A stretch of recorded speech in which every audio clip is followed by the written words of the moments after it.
Welcome to Therapy Unplugged, the podcast where two therapists offer insights to the real-life issues we all experience. We are your hosts, Sarah Benoit and Meaghan McCullough.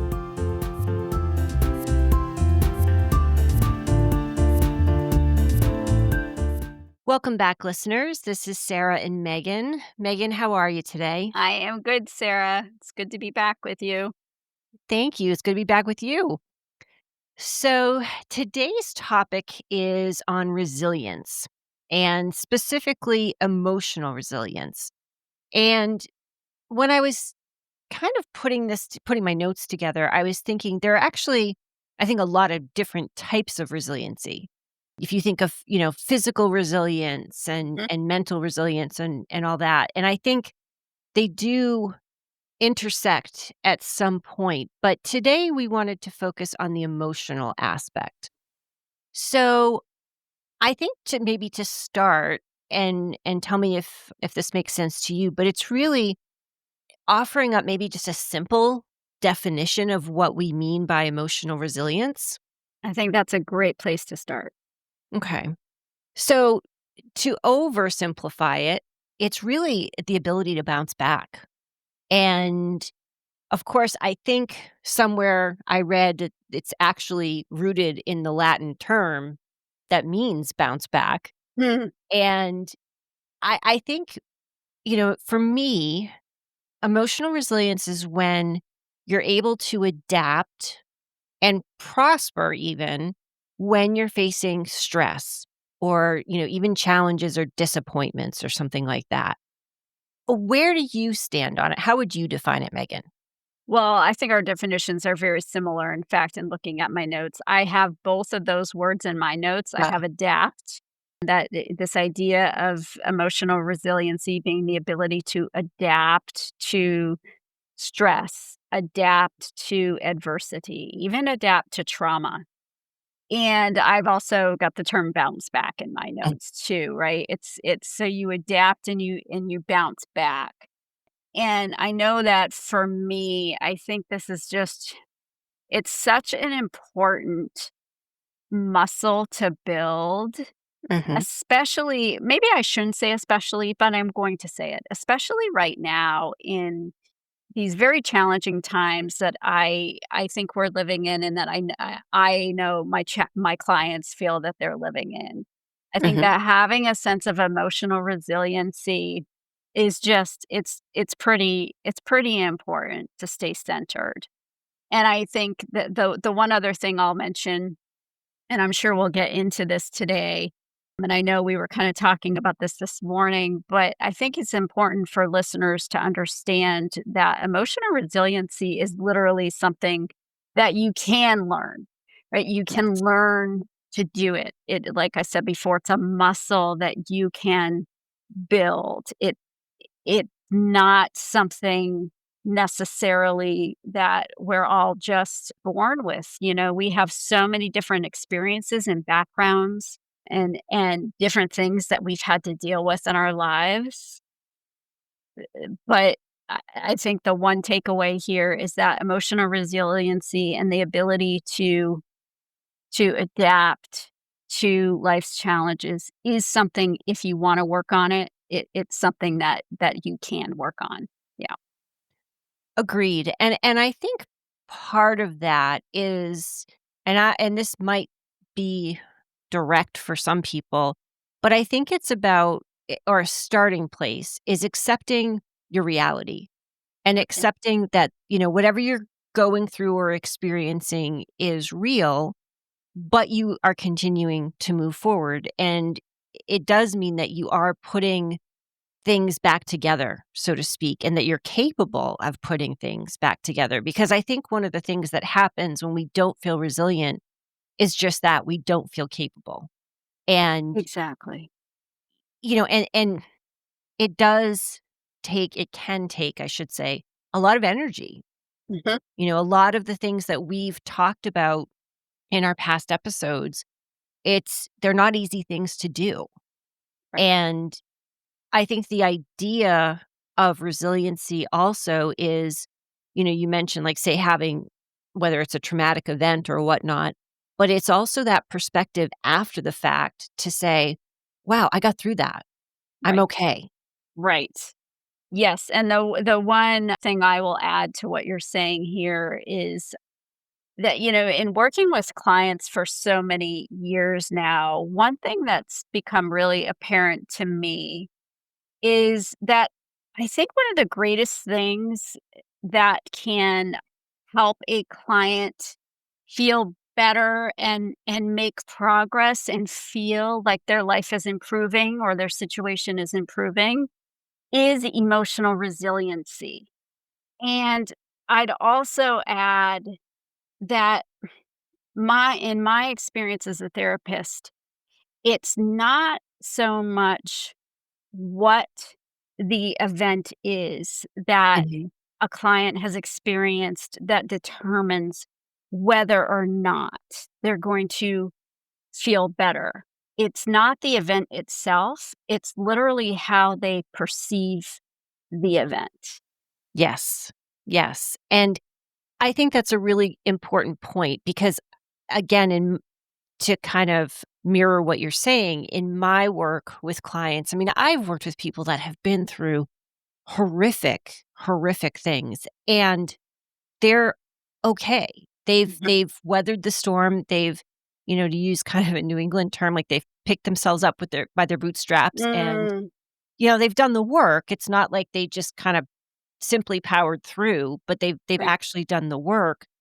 But I think it's always interesting when you then see someone. I think the example I used with you before was, then you can have someone like you stub your toe Mm, and it sends you reeling and it's the worst thing in the world. mhm, But the reality is it's not, but it certainly may feel that way in the moment for a host of reasons. mhm, mhm. But even if you can, and you use the word at the beginning, like center yourself and really put things into perspective, it does allow you to then be able to kind of put that next foot in front of the other and say, okay, you know, this is what I need to do, or this is going Right. to be okay.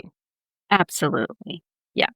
So it sounds like we're on the same page here, right? Yes. And Yeah. with our definition of emotional resiliency, and then I think we're also on the same page of, feeling like this is a pretty important thing to cover. Yes. Yeah. And to your point, I mean, I it makes me think about, and why do people feel, well, I shouldn't say why do they feel, but maybe what are the reasons why people maybe aren't emotionally resilient, or Mhm. they certainly don't feel that way, or they've lost it. Sure. And I think there's a lot that can go into that. And I want to start small in the sense of, I think it can be the little things. I think when we think of resiliency, we think of, oh my gosh, there was a death or there was an illness or there's a world event or Mhm. whatever. And yeah, those are big, heavy Mhm. things. Mhm. But I also think it's the little things Mhm. that when you're getting things thrown at you and, maybe from every direction, even if they are small, they can, when they, the compound effect can be really heavy. Yes.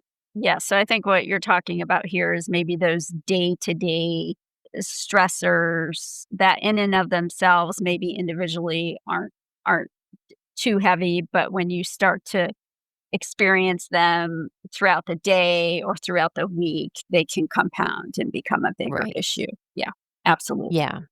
Yeah, and that I think also lends itself to perspective, because if if we have maybe, for lack of a better way of putting it, tunnel vision, and that's all we're seeing is this Mhm. little thing, but it feels huge, and then, oh my gosh, the next little thing just happened, and the next little thing just happened. It's you may have to kinda do some mental gymnastics with yourself to pull yourself out of the weeds and be like, "Hey, wait a second. Alright, in the big scheme of things, Right. this is small. And maybe why am I feeling this way? What's happening that makes it feel so big?" Exactly. Exactly, and I think we'll probably touch on that too more when we get to the strategies, right, or the exercises that we can do to start building that resiliency up, that muscle. Yes. I think that taking a step back and looking at the bigger picture and taking that pause is certainly one of those strategies.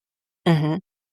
I think another thing, and this is kind of what I guess I would say, and what could possibly be an element to people either not feeling that they have that emotional resiliency or maybe even not having as much as they want. If you're a sensitive person, and I mean this in the most positive way because sensitivity, empathy, compassion is incredibly important. Mhm. But if you're open to feeling and, whether intentional or not, if you end up taking on other people's things or just really feeling their emotions, that can contribute to not feeling like you have your own resiliency because Mhm. it's that feeling of depleted emotions. And also, again, like if this is part of who you are, and I mean no harm by this, because I think having that sensitivity is really a wonderful quality, Mhm. but it can feel like a lot, and then you might not feel like, "Well, how am I supposed to deal with my own stuff?" Or, Right. "Wow, I just heard this terrible thing happen, 2 towns over, Mhm. and this is really impacting me. Well, I can't get through my day." Well, you can get through your day. Mhm. Mhm. Yep. I completely agree, and I think, now you're speaking to this idea, and I know that I've certainly done this where I'll be shouldering something that's not Mhm. actually mine. Like, I'll be Yes. shouldering an emotion that someone I care about is having, and y I think it's important to recognize that shouldering somebody else's stuff is very different from supporting them, Yes. and Yes. so you can support someone else in their heavy emotion, but that doesn't mean you take it on as your own because in like you're saying here, the connection I think you're making is that that can absolutely contribute to your own emotional resiliency going down. Right. Right. Got it. Agreed. And, as we're talking, it's kind of interesting. I'm playing kind of devil's advocate in my own head here because I'm thinking, okay, so what if we look at emotional sensitivity as almost like a protective factor? Could you use that to build on your own concept of self-resilience or Mm. emotional resilience to be like, yes, I am good at feeling. I am good at it's that empathy or that self-compassion. So is there a way to turn that around to really build my own resiliency? Mm. I like that thought. Yeah, I just don't want people to think it's a negative necessarily because I think that's the other part of it is it could be an opportunity to, if it is a Uh-huh. challenge, okay, well, how do I turn this into a strength? Right, exactly, exactly. Yeah, no, sensitivity is I think that word sometimes gets a bad rap, but, Yes. I've known it feels like forever that I'm definitely a sensitive person, but I don't mean that in any kind of self-deprecating way, right? Mhm. In fact, I think that my sensitivity, and you might agree with this too, I won't put words in your mouth, Sarah, but I know that my sensitive nature is probably part of why I'm in the career that I'm in. Uh, Same. yeah. Yeah, for sure. Are there other things that you think contribute to people not feeling like they have that emotional resiliency? Mm.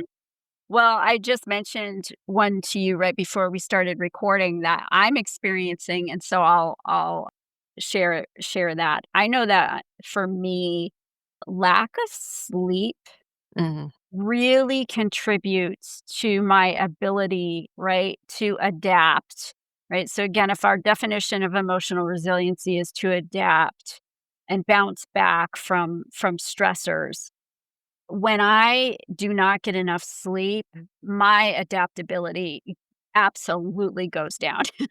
Yeah, right? So I think that's also important to point out is that your level of emotional resiliency could differ day to day, right? Depending absolutely. on sleep, nutrition, right? Like, there's all kinds of things that could contribute to it. Yes, yeah, and it's interesting because that made me think of, in the beginning when I said there's different types of resiliency, and I'm with you on the sleep thing for sure. And one thing that I will say personally, but I've seen this with clients and I have a few that this is really a big problem for them, but when they are navigating or trying to manage pain or Good one. physical, Yeah. even if Yep. it's just like, "Oh, I don't feel that great today," it's when you don't feel like you are running on all cylinders, whether that's, because of sleep, nutrition, pain, chronic condition, it is hard to Mhm. rally Mhm. and be like, "Hey, okay, I'm emotionally okay," because it might just feel like, really, like, I don't have this in me, or I am trying to, like we were saying before recording, we still get stuff done, but Right. there's big difference between really being on your game and just Mhm. doing what you need to do. Exactly. Yeah. No, that's a really good one to bring up, and it makes me think about, like, I feel fortunate in that I actually don't get sick that often, Mhm, but if I even wake up with, like, a cold, say a head cold, it absolutely impacts that ability to handle stress. And again, like you just said, it's not that I can still, get things accomplished that I need to, accomplish if it's just a head cold. Obviously, if it was something greater, maybe not, right? I might be in bed. But if it's something like just a head cold or a headache, let's mhm, say, it's I it does amaze me how my perception of life events can go can kind of get heavy, right? Like, yes, whereas if I'm feeling good, if I've gotten my sleep, if I'm in a good space, I am just so much more resilient to whatever my day brings me. mhm, yeah. So, does this feel like an okay time to move into how we would build emotional resilience?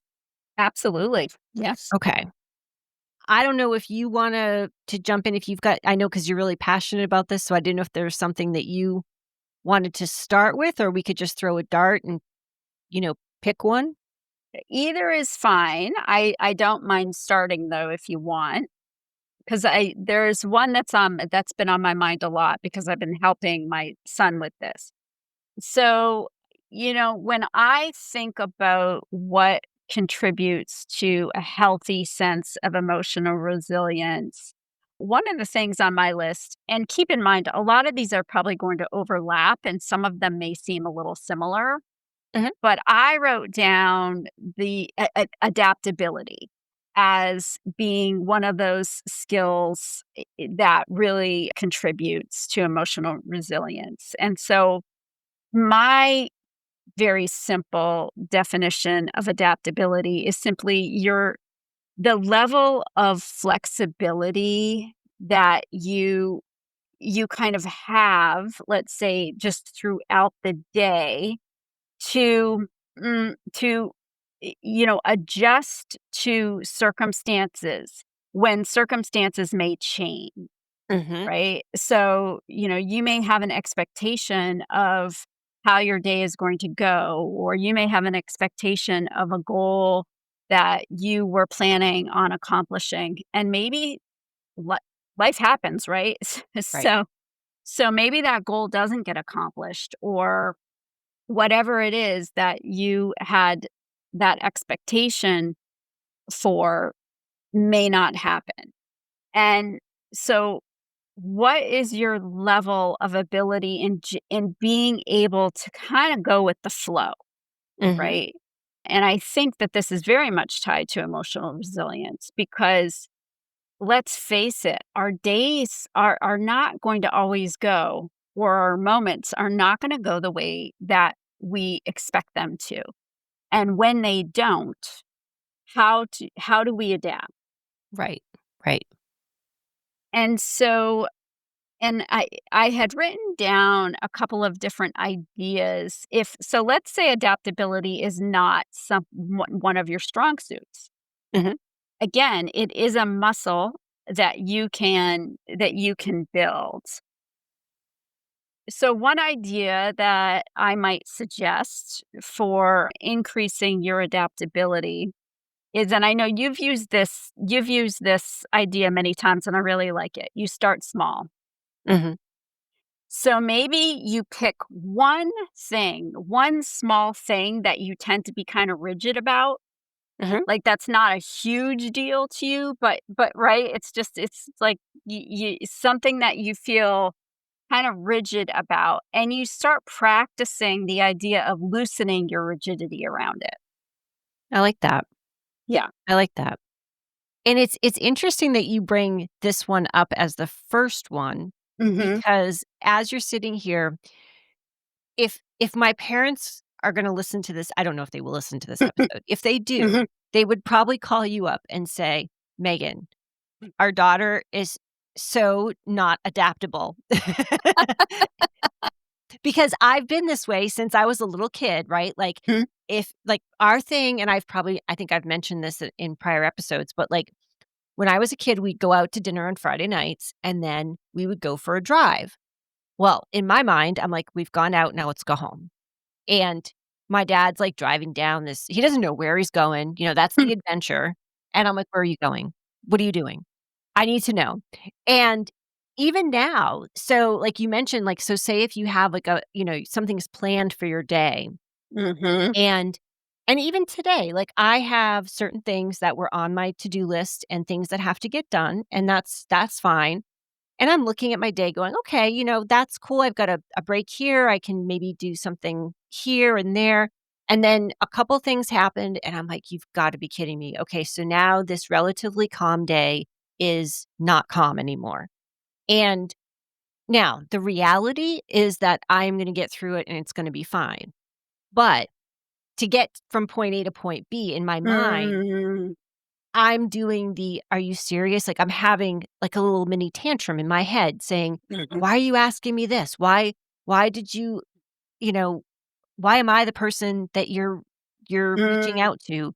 It's kind of interesting because I think it's I don't even have the words for it necessarily, but I like the idea of starting small Mhm. because there may be things that we don't realize, or we might feel like, again, it's this perception, like, there's no way I'm gonna change from that. Like, there's no I've always been this way, I'm not gonna change.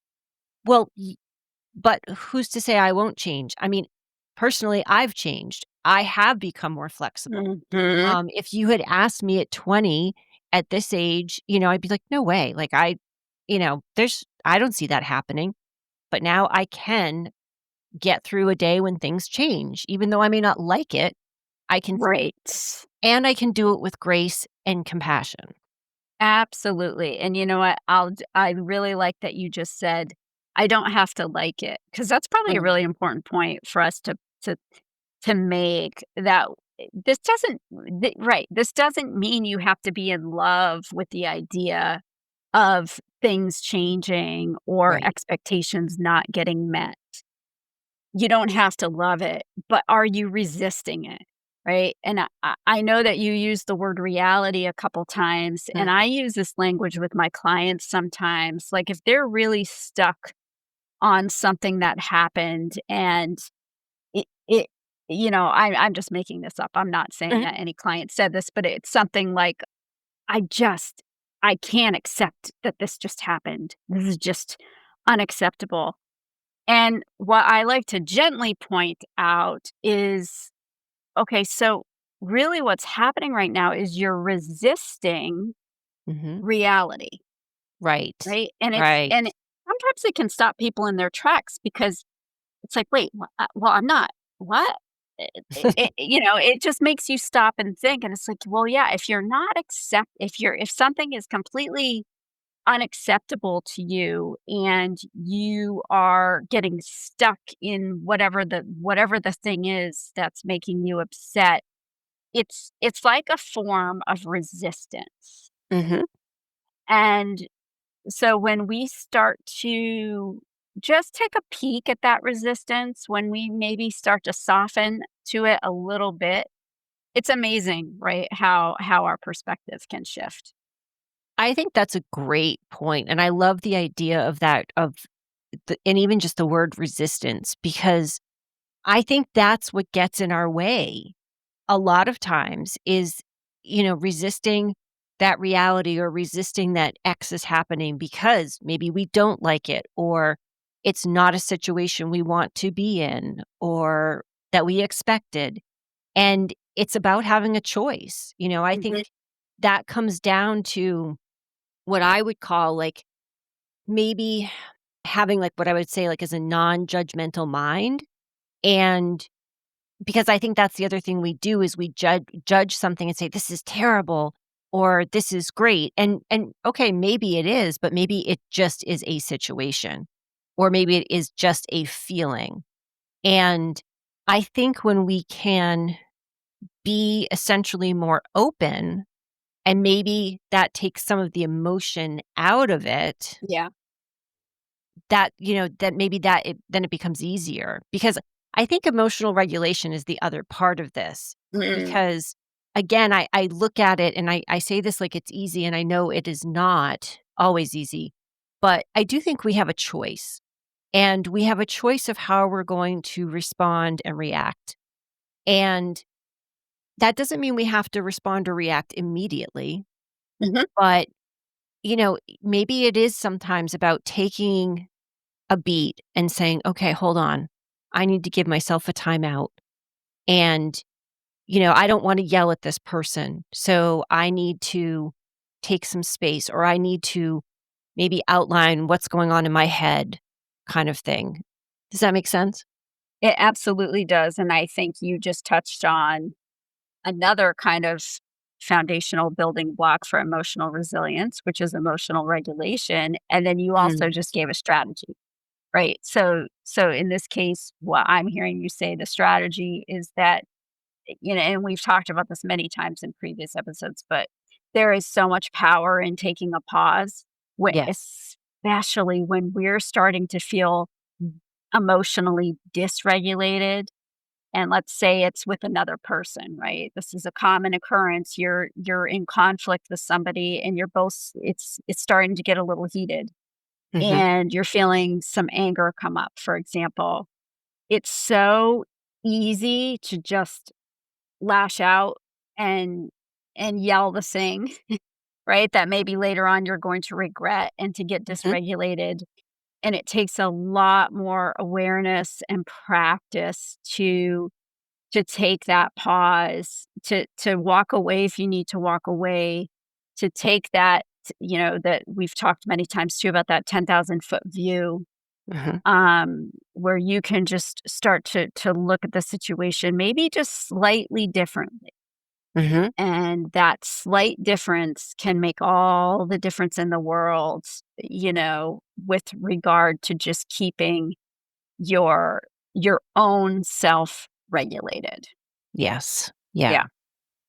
One of the Well, and one last thing I wanna say about that, it just popped into my head in terms of that ability to regulate your emotions is Mhm. I think it and again, I don't think it can be very hard for people to do that, but I think it gives the space to maybe not say something you regret or not Mm, do something you regret, mhm. which I also think is part of sometimes why people don't feel very resilient emotionally because whether it's impulsivity or Yeah. they're lashing out, and then what they do is they beat themselves up or they think, "How can I dig myself out of this hole?" kind of thing. Mhm. Yep, I completely agree. Okay. One of the other things I have on my kind of and I know let's see. I just want to, you've mentioned adaptability. Mhm. What else we've got here? Emotional regulation. I think another big one, and this kind of for me ties into emotional regulation, is it's self-awareness. Yeah. And it is the way I kind of think about it is trying to be courageous and looking internally as Mhm. opposed to externally and looking for blame. Because Mm. I think a lot of times, if you think of a heated exchange, it's not, it's oftentimes it's directed outward, and it's, like, "You made me feel this way," or "You Right. did this," or "I hate this." But I think it's a lot of it is about, "Wait a second, what's my role here? Mhm. And what am I saying or doing? Like, how is that impacting other people?" And that can be really hard because I think what's the word? Sometimes the go-to is to blame. Mhm. The And default, yeah. yes. Yeah.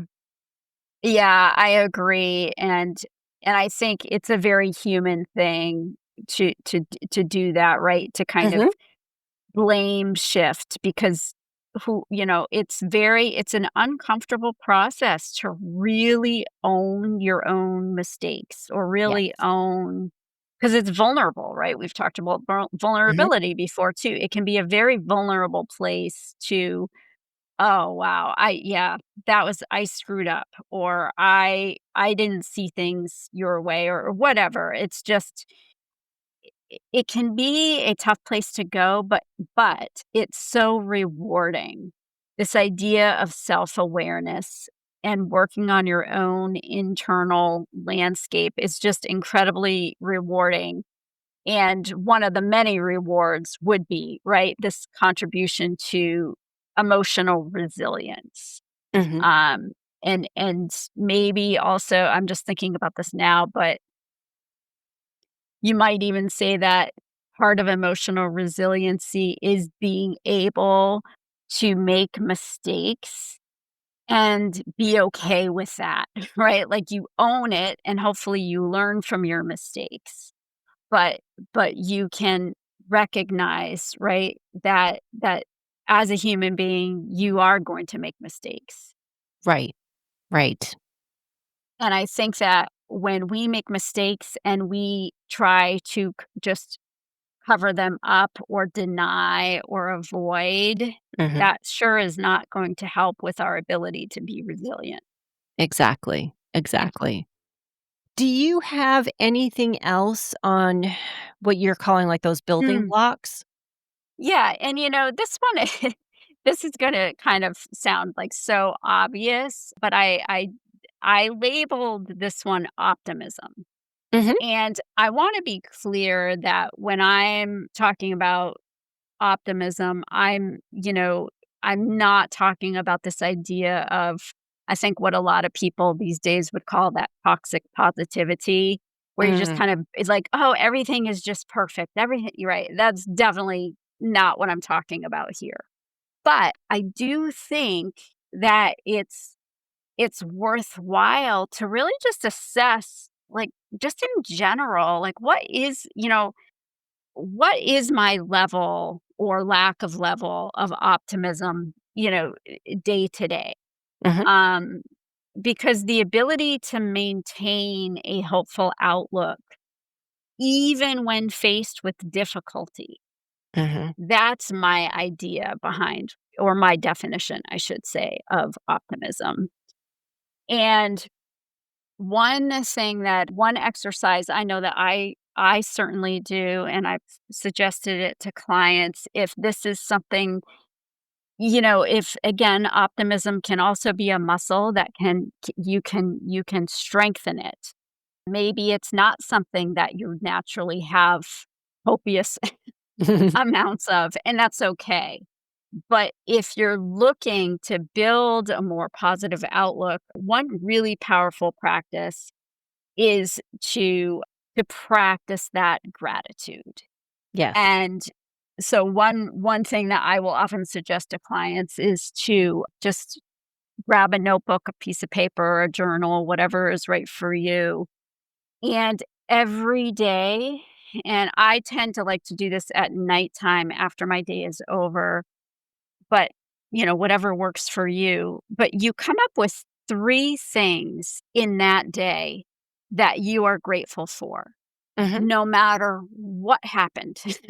Yeah. Right? Maybe it was a pretty crappy day, right? Mhm. Maybe a lot of things went wrong, but it is such a powerful practice to even in the midst of the difficulty, come up with 3 things. And it's amazing to me when I practice this, how over time, how that muscle really did build and how now it's I don't know if I'd say it's always easy for me depending on my day or my week, but it's a lot easier now that I've been practicing it to really be able to pick out, and I like to write them down, 3 things that I am truly grateful for. And it can be really simple things, right? Like it literally might be, yeah, on my 10-minute break in between clients, the sun came out and I went outside and I sat outside for 5 minutes and the warmth on my face felt so amazing, right? Mhm. Like it can be that could be your thing. Right. Right. Yeah. It's interesting because essentially what you're also talking about is muscle memory. You're not just building that muscle, Yeah, but it's you're muscle right. memory. And it's so interesting because this morning I was at the gym and I mean, we all kinda do our own thing there, but I was very much in my head and I was on one of the machines and it was like I was just in this mindset, like, "Just don't talk to me. Like, no one please don't Mhm, anyone come mhm. say hello to me." And someone did, but the best part about it was that she knew, like, we last time I talked to her, we were talking about a sweatshirt, and she had gotten, like, a discount coupon, and she was like, "Remember we were talking about this?" She's like, If you haven't gotten one, I've got this coupon, you here it is for 15% off." Mhm. And she has no idea, but she totally made my day because Oh. in that moment, I was like and pardon my French, but I was like, "Sarah, get your head out of your ass." Like, it's not all about you, and this is someone who did not have to say a word to you, and she offered something kind. And I was like, "That's" and I'm going to make a point when I see her to tell her that because and she might think I'm crazy, like, "Okay, fine, why are you telling me that?" But I do think it's those little things, and that's that Mhm, gratitude piece, like, mhm. she has no idea, but she instantaneously reminded me, "You are not practicing, that positivity. You are not you're not practicing gratitude, you're just in your head." Right.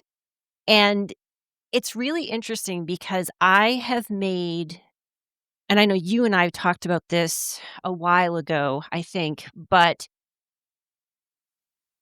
with everything this was my thing with the podcast, right? Like I want to be a positive voice. I want to bring positivity to the people that are around me, the people that I touch, even if I don't know that I am having an impact on them. And I think the world that we live in right now is so angry that is something I don't wanna be a part of.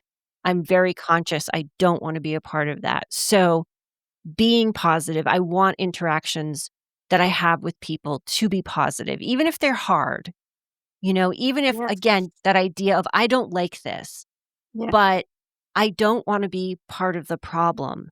And I think having that positive whether it's the power of positive thinking, the positive attitude, and like you said, it's not the toxic Mm-mm, positivity because mm-mm, life is hard. I mean, we mhm. all know that. But again, I think it comes back to choice. And I can choose to be grumpy and miserable, or I can choose to, at the end of my day, look and go, hey, you know what? The sun came out and it was beautiful. I only got to see it for 5 minutes, but I still saw it. Exactly. And, if there are listeners out there that don't like that word positivity, Another way to think about it is, and I think this speaks to what you were just saying, you can tell me if you agree or not, but sometimes when I'm out and about, or if I'm working with clients or I'm with my family, I try to be cognizant of, am I uplifting energy right now, or am I Mm, like constricting energy? And I will also do that with people I meet, right? Like, are they bringing my energy up, yes. or do I feel drained like when Yeah. I walk away? And it's not it doesn't always have to be about being positive, but it's like, okay, that was just a really genuine, authentic interaction I had with that person, right? That Mhm. was really cool. And so that, right, that brings you up a little bit. And am I exuding that, right? Whether I'm working with my clients, or whether I'm with my friends or a stranger, sometimes those interactions with strangers can be pretty amazing, I think. Those are the Um, best for me. I love that. yeah, me too. Me too. And the older I get, the more I appreciate those. So Yep. Yeah. And I think it's interesting because that idea of oh crap, I just lost my train of thought. happens to Well, all of us, Sarah. Don't worry about it. oh my goodness, where was I going with that? Okay, well that is gone. So, hopefully it comes back. Sorry guys. So the positive spin on that one, Sarah, is that you're showing everybody you're human, Right? right? Ah, and it just came back to me. Oh, Thank you. there you go. What it reminds me of is when we've talked about this before, but it's also knowing its boundaries and knowing because you mentioned the energy, and Mhm. you aren't gonna feel resilient if you are surrounding yourself with people that are sucking the life out of you. Yes. So I think that's another really important factor is knowing, like, okay, this, whatever this is, works for me, and I work with that versus this or this person or this situation, maybe not so much. And it's never going to be perfect. But again, it's having that insight to know, like, this, yeah, this drains me. This isn't good for me. And it's the power of no, Mhm. Like we talked about in our last episode on right? boundaries, right? Yes. Yeah, you're absolutely right. If you're chronically surrounded by low negative energy, how in the world are y- you can't expect yourself to be resilient, to have that emotional resilience or physical or mental resilience Yeah. if you're just chronically feeling drained. Yes. Yeah. And I think that, at least for me, ties into having a strong support system. And Yeah. that looks different for everybody. Mhm. But I think there's so much power in the fact that I mean, as humans, we're not meant to be in isolation, but I also think that when we don't feel emotionally like we can make an emotional comeback, a lot of times it's because we're keeping it in, and we either maybe don't have someone we wanna share this experience with, or maybe we are too embarrassed to share Mhm. this experience with or whatnot. But when you have a support system, especially a healthy support system, your support system, it's reciprocal, so it shares in, Mhm. you know, maybe your trials and can support you, but then you can do the same. And when you get it out of your head and just Mhm. talk sometimes, that gives a sense of, like, relief. Because, like you mentioned, I mean, yes, it's we have to be vulnerable to do that, but then, you know, you're probably gonna pick yourself up quicker than if you just said, Yeah. "I can do this on my own." Absolutely. You're making me think of a phrase I use all the time with my Mm, clients, which is, let's just gently shine the light on that, right? mm, So you mhm. just shine the light on whatever the thing is that maybe is making you uncomfortable and that you're not expressing, right? You shine because when you face the thing, and it really helps when you have, like you're saying, this support network, these healthy social connections where you can shine the light together Mhm. on something. I agree. I think it's not that it's still not gonna hurt or feel uncomfortable, but that ability to pick yourself up and to bounce back from the thing is probably a lot greater than if you just continue to repress, if you Right. continue to avoid and you don't really take a look at the thing that's bothering you. Right. Right. Are there other things that you think we have not mentioned yet? Well, I think we've covered a lot. There's two kind of I'll just mention quickly. I mean, they certainly deserve their own time, but one that I will mention is humor. I think you might have put this Mm. in your notes too, but I think that when it comes to resiliency, I think that being able to have a sense of humor sometimes, at times, even in with the dark stuff, with the heavy stuff, Yep. um, can at times really foster that resiliency and maintain that sense of resiliency. Yes. Um, so I think humor is important, and the other one that I'll mention is like purpose, right? Sense of purpose. Mm. So even in challenging times, if I feel like I am on track, if I feel like there is some purpose to my life, to what I'm working on, that purpose can oftentimes sustain me even when I'm going through a really big challenge. Yes. Yes. I like that. And I think I like the humor too because it makes me think of in some of my and I mean, I think we've seen this in our supervisions, but some of my toughest situations with clients or even my toughest times personally, like, you have to be able to laugh about it. Yeah. And Yep. that dark humor, like, I always joke, like, if someone, like, external, like, overheard this, they'd be cringing, but you have to be able to laugh. Mhm. And I think one of the other things and this just came to me, this isn't on any of my lists or notes, Mhm. but I think it's also about humility. And I think if we can be humble, Mhm. that is also going to carry us. I love that.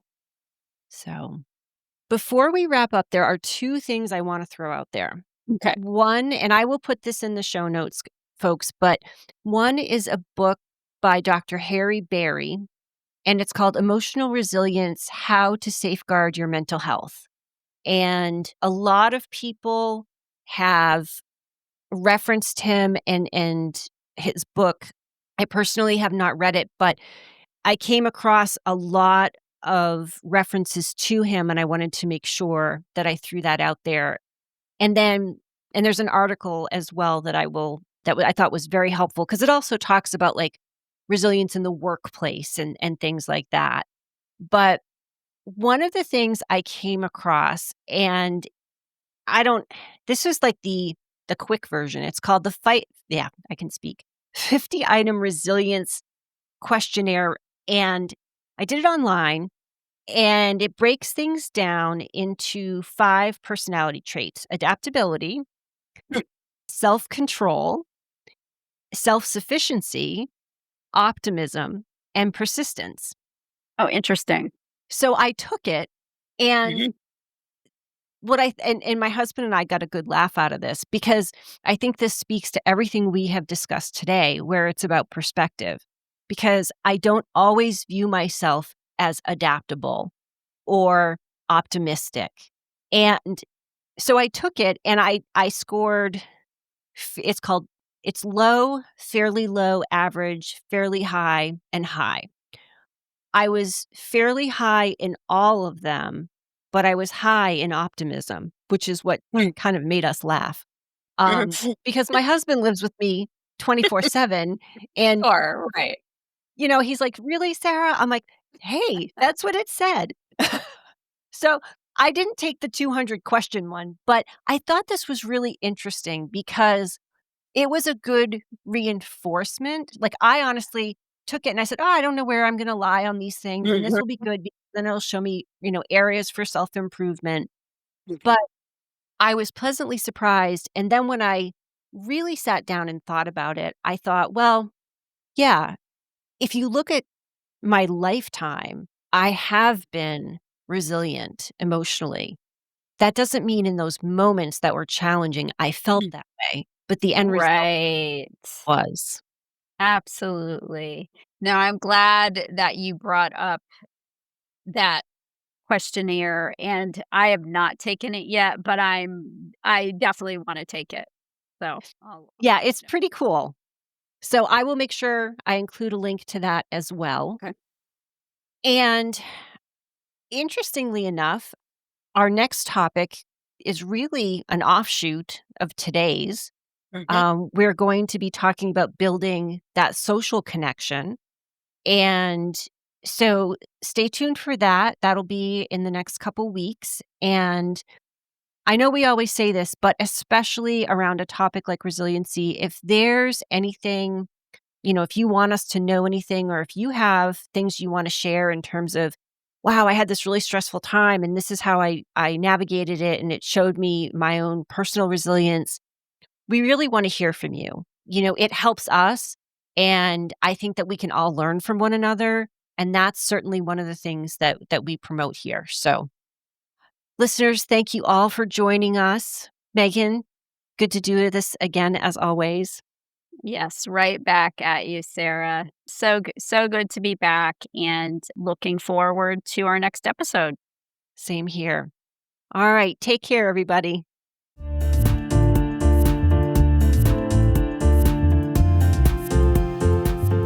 If you want to share your thoughts or ideas with us, you can email us at therapyunpluggedpodcast@proton.me. Until next time, be sure to subscribe to Therapy Unplugged on Apple Podcasts, Spotify, and anywhere you get your podcasts.